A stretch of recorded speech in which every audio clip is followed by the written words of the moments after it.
It's Sunday, August 14th, 2016, and this is the Product Mentor Talk. Today we're joined by one of our mentors, Dave Skrobela, founder of Context First, to lead a talk on storytelling and product management. For those of you who might be joining us for the first time, allow me to briefly explain the format to you. This talk is brought to you by the Product Mentor. The Product Mentor is a global program. We're in over 20 countries around the world where we pair up mentors and mentees to make better products, better decisions, and better product people. And so the people that you see joining us in the room today are people from the current session of the Product Mentor. And what we're going to quickly do is just go around for some introductions, and then I'll tell you a little bit more before we get started. So I'm going to go left to right on my screen. And so that means we're going to start with Andy. So tell us a little bit about yourself and whether or not you're a mentor or mentee. Hi there, everybody. My name is Andy Wadwa, and I serve as a mentor in the program. Excellent. And to Cornell. Hi, everyone. My name is Cornell Pineda. I'm a current mentee in the program, and I'm a product owner based in New York City. Excellent. And Dave. Hey everyone, I'm Dave Skrobela, founder of Context First, based here in New York City, a longtime friend and advocate and fan of the product group, and I'm a mentor. Excellent. Jessica.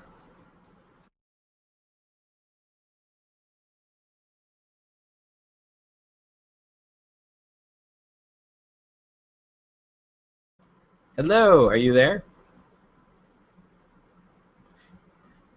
Well, just when we called on her, her old computer went crazy. Hey, let's go to Mark.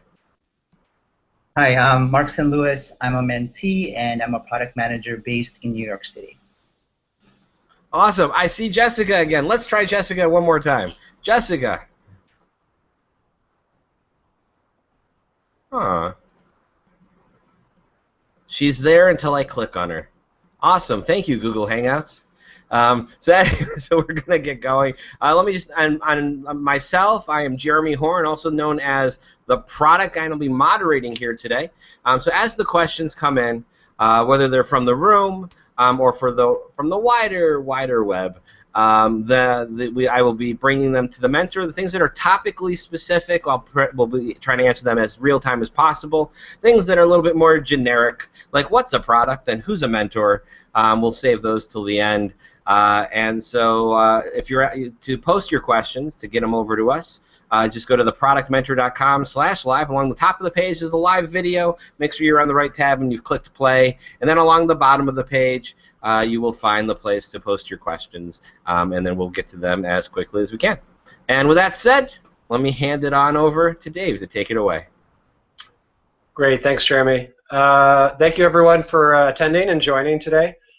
Definitely very thrilled to be here. And for all of those in the Northeast, thanks for staying inside and escaping the heat. Hopefully we don't tax the power grid too much. So I'm here today to talk about storytelling in product management. So why did I pick this topic? Well, it's something that has worked for me. Certainly over the course of my career, the ability and I guess the power of storytelling as a tool in the arsenal of a product manager has been something that I think has been very effective in a variety of different ways. So I'm here to kind of talk about some of the ways in which I've used it, and I think it's especially beneficial. So first about me, a little bit. So I started my career in product-related work, not having a title of product manager, but working in consulting, usually titled a business owner or program manager. So I started off building and implementing large-scale web content management systems for a variety of different clients in different industries, publishing, financial services, media and entertainment. For about the past 13 years, wow, I've been focused on education technology and working for a bunch of different companies in the education sector.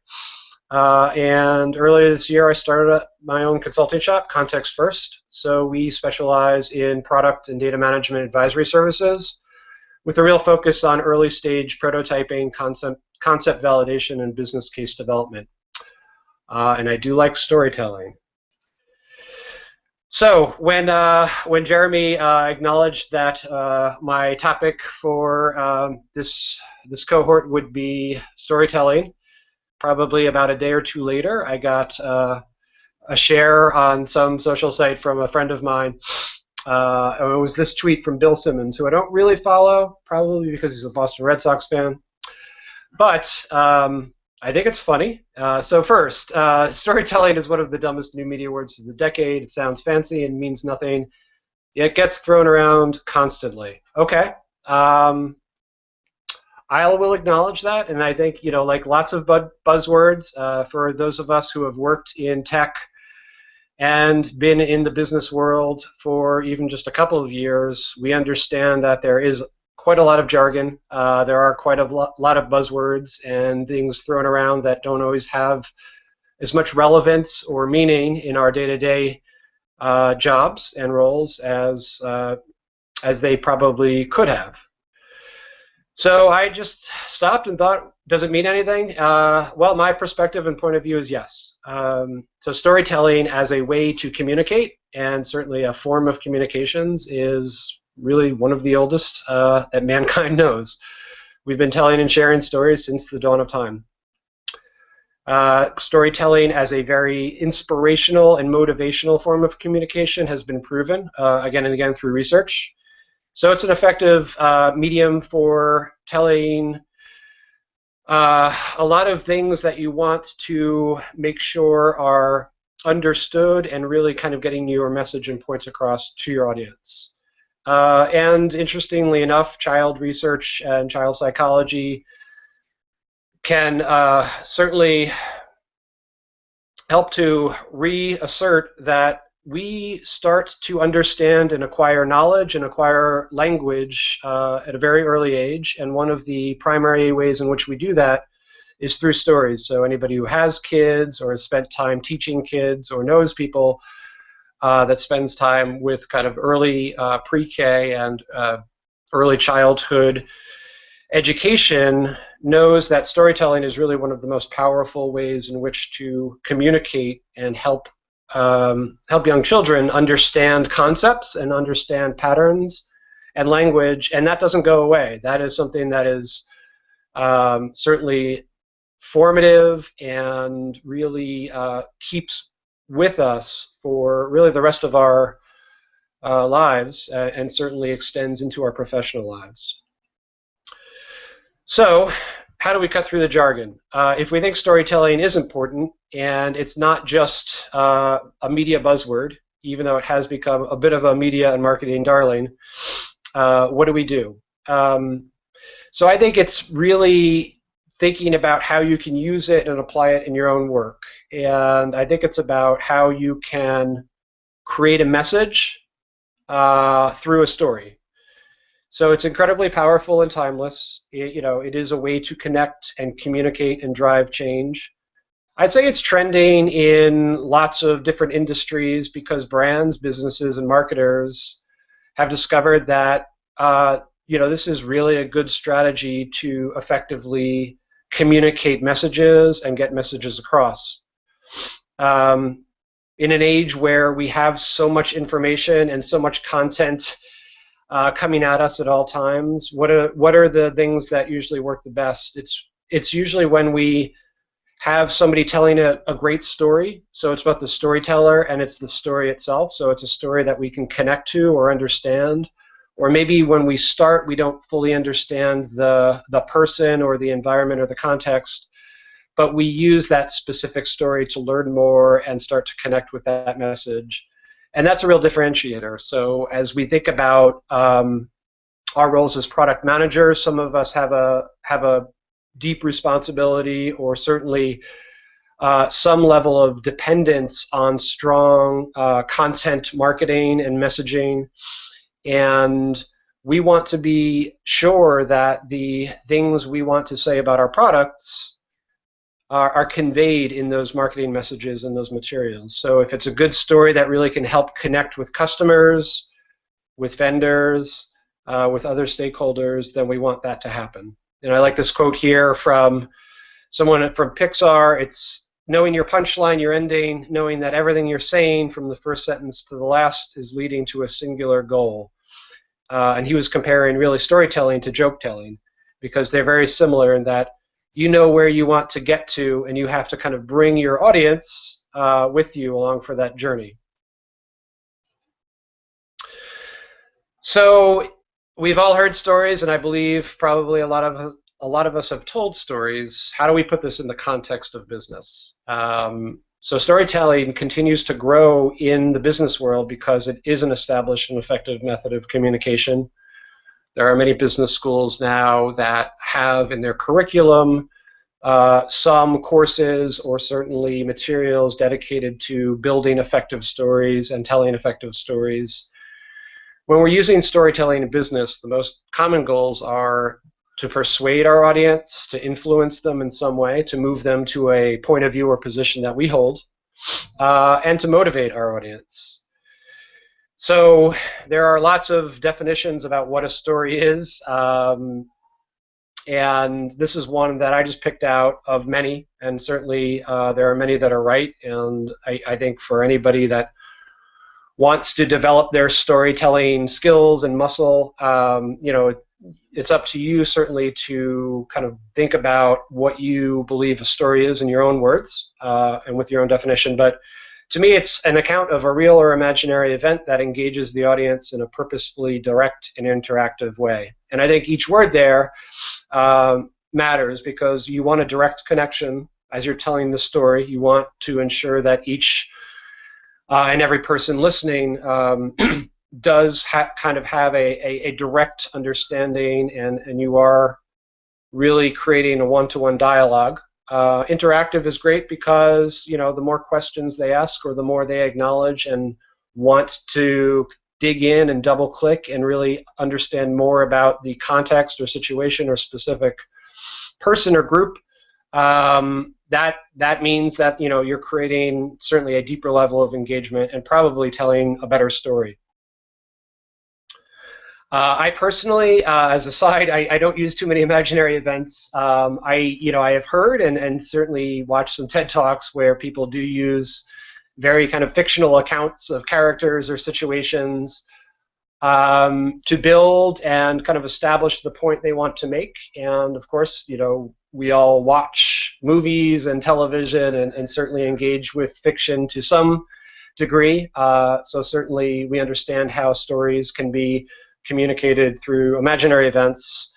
But you know, I think all of us probably have enough real world, kind of the truth is stranger or certainly more compelling than fiction type stories, whether it's something that involves a customer, a teammate, somebody that we work with. We can probably use very real experience and real events to create the stories we want. So the power of storytelling, you know, besides the artistic and creative side of storytelling that I think a lot of people thrive on and really value, you know, there's a lot of science to kind of back up the effect of storytelling. So, you know, here you'll see that there is neuroscience research that kind of explains why storytelling matters. You know, the coupling of being able to engage the listener and the audience and help to turn your own ideas into something that they can couple with or connect with is something that has been studied and certainly proven over time. The mirroring is a great thing. So, you know, when listeners can understand and experience through a story what you're trying to convey, you know, that usually makes a great difference and certainly a great impact.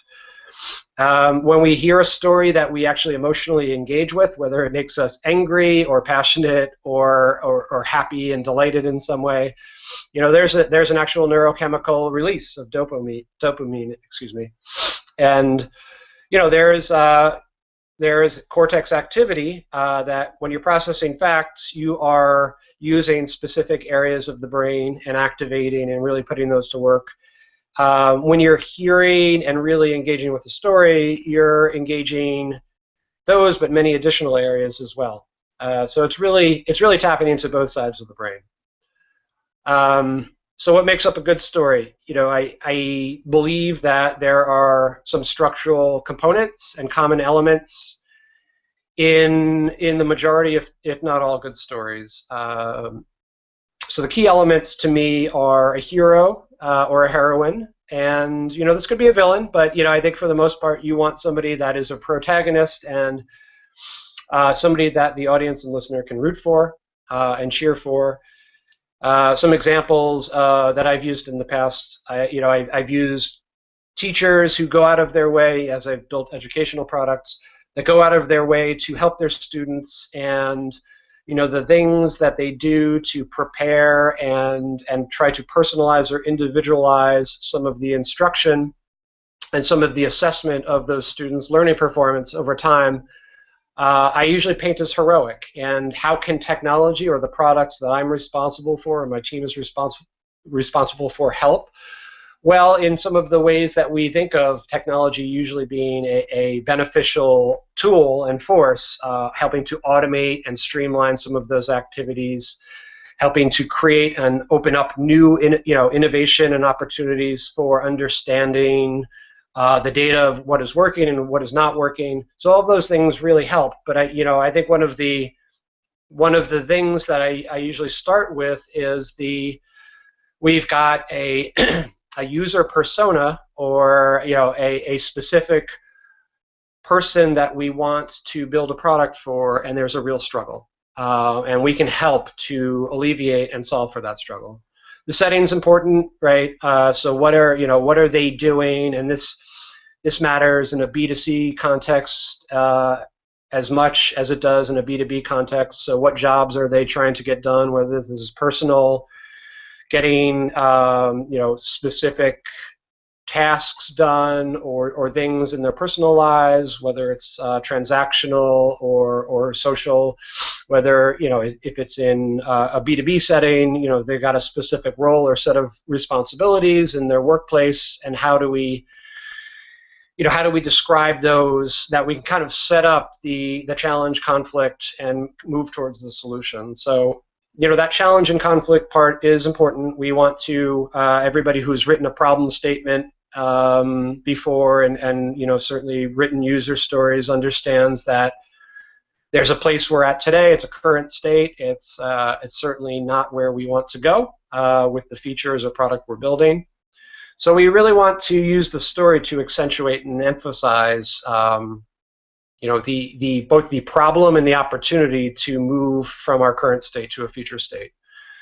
And then we talk about a solution, and that solution is probably not a very technical solution that describes all of the how and details out the specifics of what we're going to build, but it describes a solution that is very much user-centered, or it is centered around that central character in the story. So questions your story should address: why should we care? So if you're telling a story about a struggling teacher or pharmaceutical rep or publisher, what is the thing that you want the audience to really understand, and make sure they can start to develop some empathy and care about the story and certainly the characters in the story. What should we do, right? So we're kind of mapping that to the challenger conflict. We've got something we want to solve for, and we have to use the story to start to elaborate on that. And how will we get it done? So if you're answering those questions, I think you've got some of the key components to a good story in place. There's a framework that I've used for a few years. It comes from a book, Lead with a Good Story.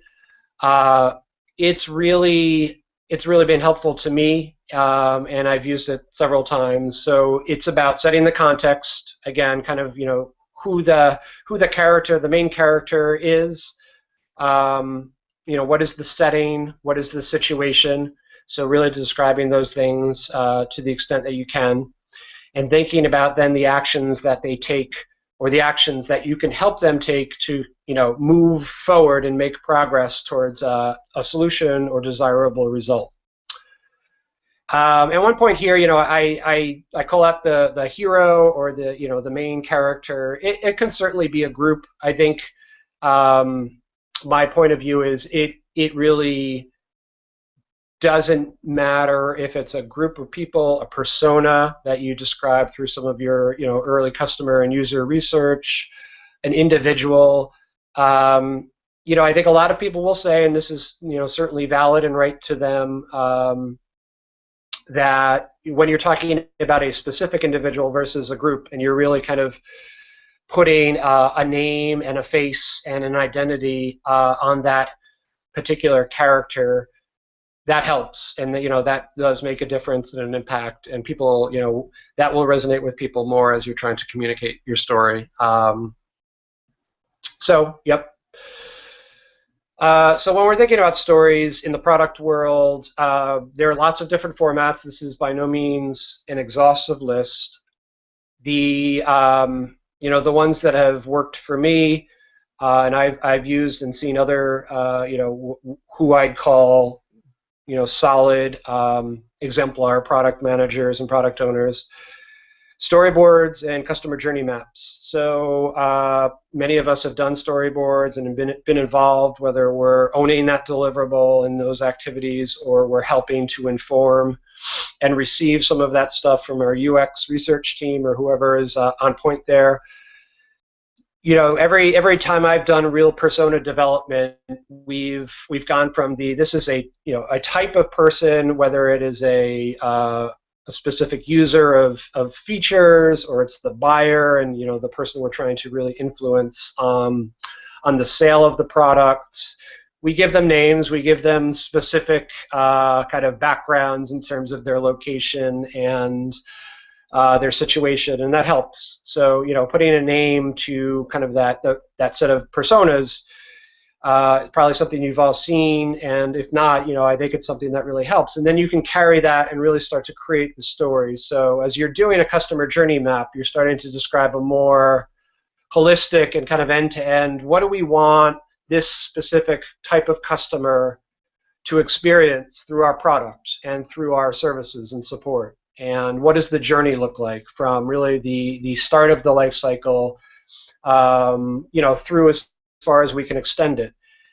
We can use stories to really kind of describe and elaborate that. So it's less of a step and kind of functional get from point A to point B to point B, which is important. But if we start with kind of a more natural language story and how we describe that and want that to work, and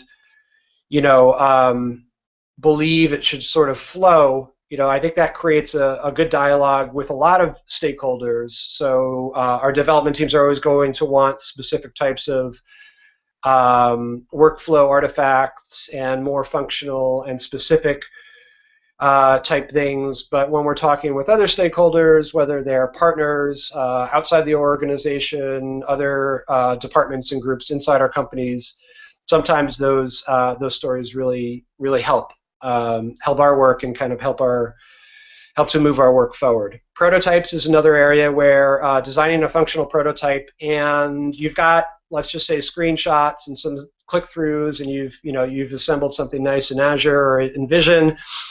You're going to have to, I think, overlay a narrative on top of that, right? So when you can talk about, you're assuming now a customer or user persona, and really talk about the story from start to finish, and the prototype supports the story. I think that makes a big difference when you're sharing prototypes with certainly senior leadership in your company that might need to approve on specific features or design choices. When you're if you're kind of pitching new ideas and want some additional funding from inside the company or out, I think these things are helpful because it really, again, creates that connection. Presentations, for sure, you can use a story in a presentation, so you're not necessarily describing your product at all. You're just describing Joan, who is your target user and wants to do these things or is having these struggles, and you believe you can help to solve and address those things. and you can do that through story form. Blogs are another way, white papers, people have certainly used. Videos, for me, have been especially effective. Now, I know there's a little bit more of a burden on video production and kind of getting through the steps to produce quality video, and I'll talk to that again in a couple of minutes. But those for me over the past several years have been both, I think, really effective forms of media to tell stories when I'm dealing with and interacting with colleagues and stakeholders inside my companies, but also really important when you're using a story to communicate to customers who have already purchased and bought your products, and also prospective customers. So as a marketing tool and a way to kind of move people through a sales funnel. I think you'll hear that storytelling through video is one of the more popular and certainly one of the more effective medium today. And finally, data visualizations. Very good to use data visualizations, because sometimes when you're simply going through a narrative and it feels a little bit unbased or non-based in fact and figures, you can integrate the two. So, if any of this feels really right brain to some of the people out there who really want more specific, how does this work technically and how can I apply it? Storytelling is a tool that I would really emphasize even the most technical of product managers and product owners to play with if you're not already doing so. And there's a lot of good opportunity to marry, again, kind of the right brain, left brain. When you're engaging in storytelling, you're tapping into certain creative, social, and emotional areas. And that is one of the primary points to create that emotional connection. But there's plenty of opportunity to also integrate some more analytical skills and analytical tools. And one area where this is becoming especially true is the emerging field of storytelling with data. So that's to me, that is I would say, the convergence of taking specific parts of a story that are very much about the person and about creating that emotional connection with things that are based and grounded in established facts, collected and qualified data, and really merging those two together. A good stat here from a book that some of you might be aware of, others I would certainly encourage you to check it out, Made to Stick. After a presentation, 63% of attendees remember stories, only 5% remember statistics. So again, that's about if you're trying to get across a certain message and really want people to carry with them out of that meeting a few points, you're going to have a better time with stories than you are with throwing a bunch of numbers and stats at them. So with data-driven storytelling, my own background, I do a lot of work with data dashboards and building reports and working with analytics, and I'm certainly somebody who loves and thrives on as much data as I can get my hands on. That said, I think data-driven storytelling is an area where a lot of product managers, if you're not already kind of engaged in these set of activities, there's a lot of opportunity here. And it's a way to kind of build your own tool set and really, I think, establish some new kind of core competencies and the ability to strengthen your messaging around how to ask for and how to advocate and fight for certain features. Maybe they're new products altogether. Product managers, I say here, are increasingly being asked to become data journalists. So if you're a PM in a larger company team, you probably have at your disposal a data analyst or a set of data scientists. and you can work with them to really help bring some of the analytics and data into the story that you want to tell or the presentation that you want to build. In some cases, you're going to have to go out and do it on your own. But it's important when you want to really build a narrative around, okay, this is what we want to accomplish, and we have some real good evidence that moves this hypotheses or these points of view in a certain direction, and here they are.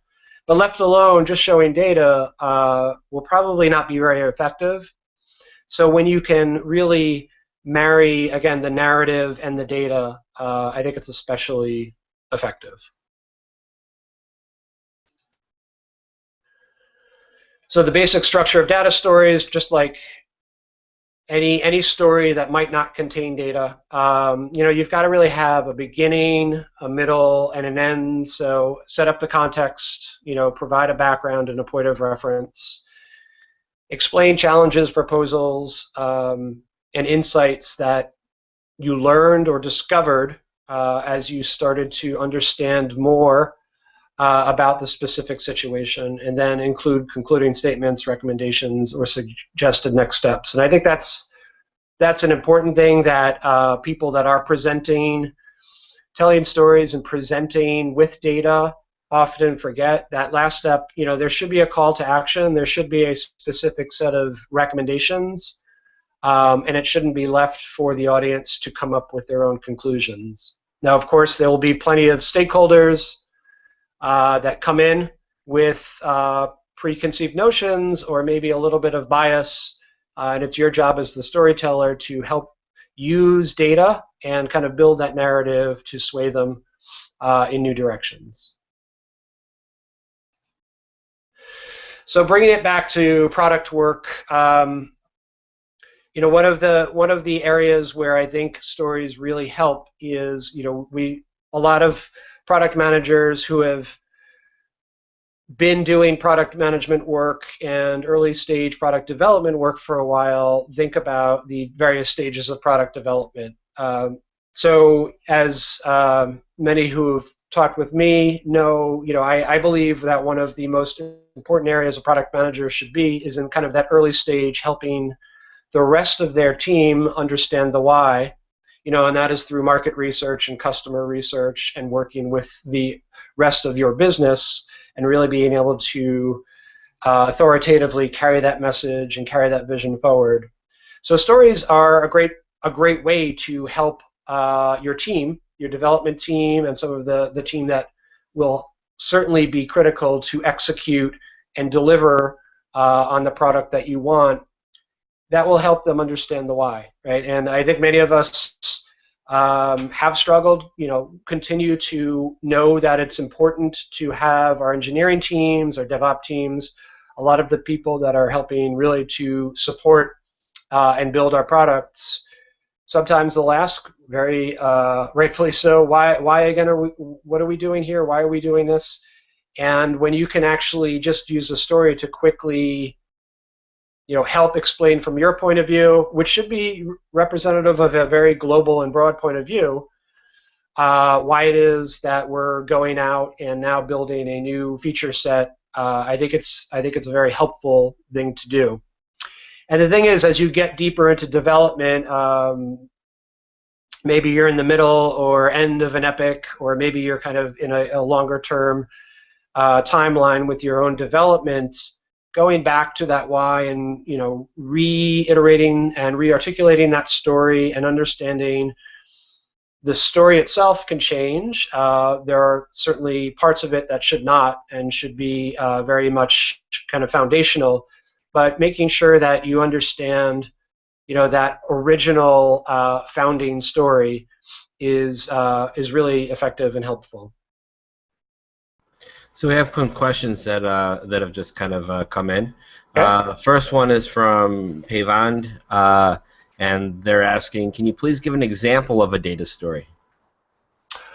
Sure. So a data story would be really, it would be any story that you're taking a set of data visualizations, their graphs, their charts, they could be something more interactive, and you're overlaying narratives. So the the infographic, the chart, the graph by itself, even if it's a series of graphs, will start to tell a story, but I think it's incumbent on you to, as the storyteller, to overlay a narrative. And how you do that, I think, is really up to you as the creator. You can certainly just add some paragraphs or surrounding text to the visualization. You can add a little bit of an abstract below or on the side. So there is a combination, I think, of some text if you're presenting in a written form and the data itself. If it's something that you really want to publish and share, and you're not going to deliver that story or tell that story in a real-time, synchronous manner, it's probably good to have, a fairly succinct set of story or bullet points that really map to the specific data and visualizations that you're sharing. And if you can do it, if you have the skills or you have the resources that have the skills to put together more interactive visualizations, go for it. I think it will only help your cause and help the story. There's lots of great, I'm happy to share offline some of my favorite sites. I think New York Times, with the Upshot, with a lot of their visualization, they do a great job of just being able to, with very few actual, with very little text, they can tell a real story and start from a place and get you to a new place. And you're not left as the reader or as the audience to interpret too much or too wildly. They will guide you through that experience. But there's not too much text or prose. There's a very, I think, good balance of data and actual narrative. All right, and our next question comes from Mark. Let me hand it over to Mark to ask. Sure. Can you hear me? Yep. Great. So my question is in regards to gauging your story's persuasiveness. Yes. Is there a way for you to gauge that effectiveness before you present the story? And the second question is, are there tips that you have in tailoring the story based on the audience?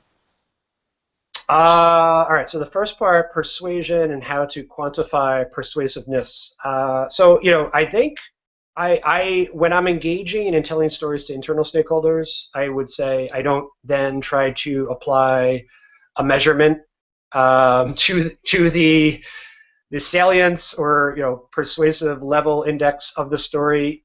What I think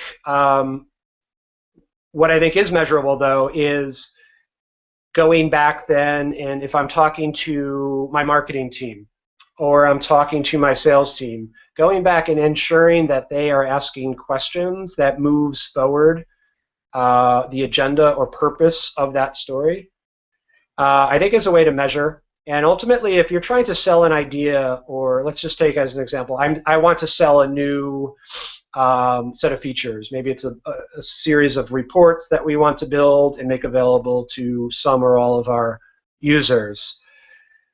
They're going to get behind it and they're going to support it only if you tell that good story and bring good evidence.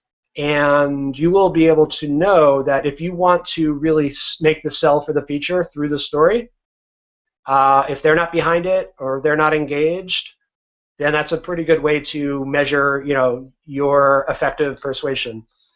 And sometimes that's not instantaneous. So if you think about how to deliver that story, if you're doing it through sort of a traditional let's sit down and meet or let's get on a hangout and meet, it's probably not going to be the case where you will persuade all in the way that you want through a single meeting or single storytelling. So I like to look for signals and cues. They come back and ask questions on, hey, tell me more about Marcia, or why is it that such and such person actually has to go through this particular situation, and why do they have availability to these tools or these resources?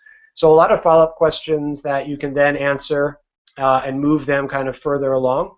I think that's a good measure, because if they're asking questions, they're certainly engaged, And if they're asking questions that you can answer through available research and data, or something that you can follow up on or have planned to and are currently kind of looking into, I think that's gonna help the case and help your story.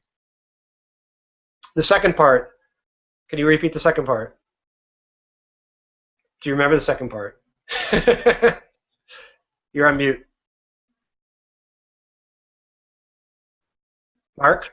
Sorry, can you hear me? Yep.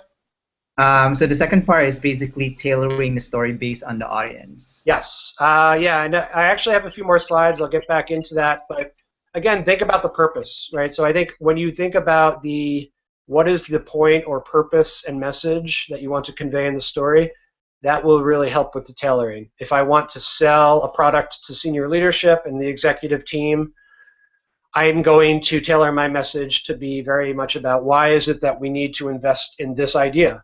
If I want to sell to my users or prospective users that this product or this content site and experience is something that they will get value from, I will tailor my message in a very different way. Excellent. So that's all the questions we have at the moment, but keep them coming in to the productmentor.com/live, and we're in the second half of the deck, so definitely get them in soon if you want to get some answers. That said, let me hand it back to Dave. Thanks, Jeremy. So kind of just piggybacking off what we were just talking about, Mark. When you think about tailoring the message, who is our story for or about? There are lots of different ways to kind of slice and dice this for sure. I think of the story that I want to tell and convey, and usually it's somehow mapped to one of these groups. So customers, and when I tell a story there, it allows us to explore. And it allows us to explore the spaces that our customers and users inhabit. Investors, executives, so that's where you want to create a real connection with them to an addressable problem and market. Usually if they understand the business case and they understand some of the reasons for getting behind and supporting the investment, that's where your story can come in and be very handy. And finally, colleagues and team members. So it's going to always be important, and I believe that it is really essential as a strong product manager and product leader to be right in the center of this, where you can help them understand what the work and the vision for future products roadmaps look like, and if you can apply a story or use a story in doing that, in helping them to understand and really kind of get behind and support and embrace that work, that's going to be a very powerful and effective thing as well. So using stories to promote the products. This comes out of a presentation that I found on, just effective pitch decks. What kind of story do you want to tell when you're asking for something? Usually money and investment. Again, so if you look at the structure here, it follows what we've really just talked about and described. So you want to start with the why and the original problem and kind of set up the character and environment. And then you want to talk about what we can do to address it and how we're doing that. With an investment deck, you probably need to talk a little bit about the team and why we're set up. Do we have the capabilities to really go after this thing? This is probably more applicable to a new product or even getting funding for a startup than it might be for adding additional features to an existing product queue. But also the vision. And the more you can use a story that is related to a character or set of characters that will really resonate with those investors, with those executive decision makers, I think the more effective you'll be. Using stories in our product. So this is, something that I've done a lot with. I found it to be very effective, and I'd say both in products that are very content rich and content heavy, So it's more of a digital property or asset that has a lot of content, and it's something you want users to engage with on a regular basis. But also, when we think about more transactional or e-commerce apps, something I've worked with on the B2B side is when you are onboarding new customers and users, having stories of other customers that have gone through that, or having stories that you can quickly tell, are really powerful, because I think they create a great experience up front, and we all know that sort of that initial onboarding experience is one of those critical points in the product lifecycle. They also help to sort of offset initial confusion. Obviously we're all going to build great products, and that won't be a problem. But just in case, when you have sort of heavier, more workflow-oriented B2B products, sometimes that come with an implementation team, you can use stories, whether that's sort of as you're starting to roll out training, or they're already up and using the product but need a little bit of an orientation or guide to sort of move through that workflow. You can use stories and certainly embed videos to really guide that process and offset some of the support that you might need to be responsible for. So here's a case where, this was this was an example when we were using a story to really drive people through social media and email marketing campaigns to a site. We wanted military veterans to understand their college-going options, and what better way to do that than to have people that have served in the military describe their own experience and talk about that. So that creates a story that we are using, and our purpose is to get additional people in that target group to come and start using our product and engage with the content on the site. And we do that through storytelling. Here's another example, the same site, which is really all about college search and finding the right college for you as a high school student, or somebody that's been a veteran in the military and a working professional. So here, instead of using that targeted, we want to go after or really address people in a specific segment, we're actually we're orienting and creating stories around different points of concern, areas of concern, and emotional states. So this is all based on a lot of qualitative and survey research, and we found a lot of the things that potential college-going students really cared about were cost, grades, the things that you see in the tabs up here that help to kind of create the content hierarchy. And in each one, we have people telling stories how they started off with these specific concerns, and how we dispelled, or they were able to, by using our product, dispel some of the myths, debunk the myths, dispel some of the the rumors or mistruths, and find out really what it was they needed to find out about the availability, the tuition and scholarship options, etc. And that was really good, because again, you're using other people, users of your product, to tell stories on their own experience, and that helps to create a very virtuous cycle of adoption and engagement for your product. Now, you start off by curating and internally managing that video creation and production, but if you're doing it in a way that you can actually get user-created content and user-generated video, and I know a lot of people might shudder at that a little bit, but we got to a certain point where we wanted people to continue to tell their stories, our users, and we didn't want to get in the way or help to kind of guide and curate that experience. We let them tell their own stories as long as they complied to a certain level of quality and technical standards. It was a very effective mechanism for us to share stories with others.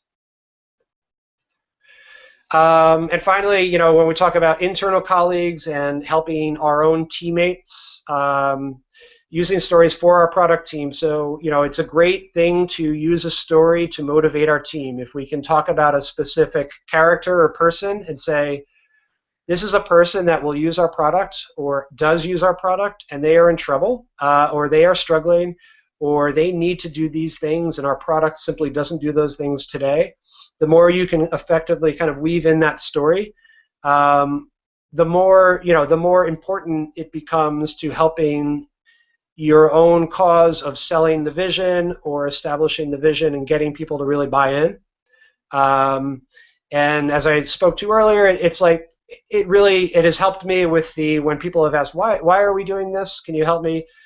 Sometimes just pointing to a story about a real user or a real customer is something that has been very very effective and powerful. And it's also something that if you're in kind of high gear recruiting, as you're recruiting new team members and building your own brand for your product or your company, stories are very powerful in helping to kind of tell the story of how your product affects and impacts and brings some positive benefit to the lives of its customers. And when people that are looking at the company and maybe a little bit unsure about whether to join and if this is a company and a product that they want to work on, can hear those stories, can see those stories through video and really connect with that, again, it's going to help as a recruitment tool. So that's pretty much it. I've got some links here. I'm sure that there are many here that I've looked at and researched and used over the years that are not included, but this kind of gives it's a starter kit for where can I learn more if I really want to be a better storyteller. Both kind of in the how to tell stories through in-person presentation and discussion, and also how to tell stories through data and using data visualization and graphs. There's some good materials here. And finally, because I think now there's a periodic table for almost everything, this comes from Design Taxi. It's a great blog. And really, you can find lots of things here about storytelling that I wouldn't have the time or probably attention to speak to in full detail. And that wraps up the talk. Outstanding, outstanding. Dave, thank you to our speaker, Dave Skrobela, founder of Context First, for today's discussion of storytelling in product management, topic I've been waiting for a little while now. And as always, the presentation will also be posted to our SlideShare channel. And a big thank you from me, Jeremy Horn, the product guy, and to everyone else who joined us today in the Product Mentor. And also don't forget, if you're interested in being a product mentor like today's speaker, Dave, and the product people of all sorts all around the world, visit theproductmentor.com and sign up today. Session 6 starts January 8th, and if you want to be a mentor, today's the day to sign up. And also, if you're looking to fill a new product job with a great product person, visit our very own free-for-all job board at theproductjobs.com. With all that said, I'll see you guys all again very soon. Bye.